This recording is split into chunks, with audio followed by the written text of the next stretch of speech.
On this, David Patrikarakos, author of Nuclear Iran, joins me now from Athens. All right, David, we just heard from the EU's top diplomat who said that a meeting on this could actually be held this week. In your view, where exactly are we in these negotiations? How would you characterize this space now? Well, I would characterize it as déjà vu, which is where we've been for the last several years, I would say. Look, I will say what I always say when we have these discussions, which is in the final analysis, the US wants the P5+1 want a deal and Iran wants a deal.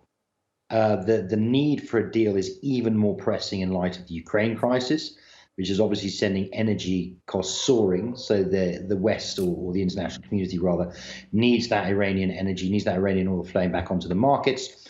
And from the Iranian point of view, the economic situation is becoming even more dire, even by Iranian normal dysfunctional standards.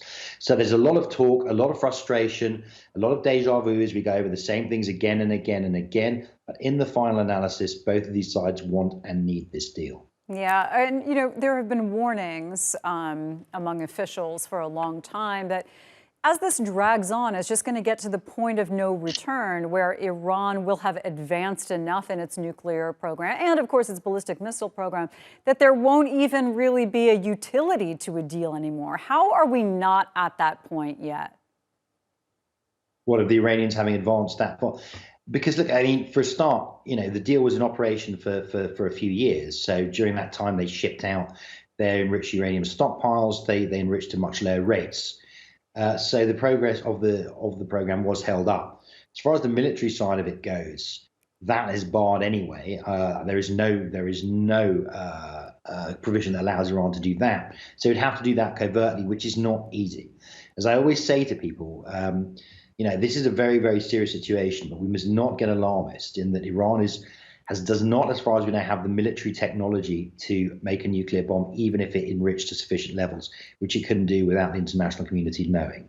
So Iran is enriching again to higher levels to send a signal: we can do it. Make us a deal and get us to stop, and let's get the aid New Deal back in, because we want the sanctions relief, and you want to put this to bed.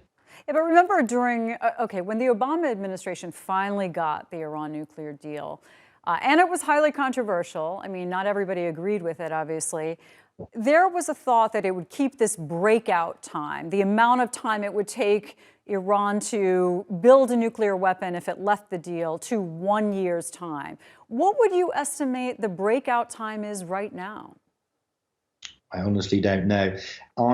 As I say, I would say it hasn't advanced too much because, again, that low enriched uranium stockpile was sent out. They'll have to sort of rebuild that up again.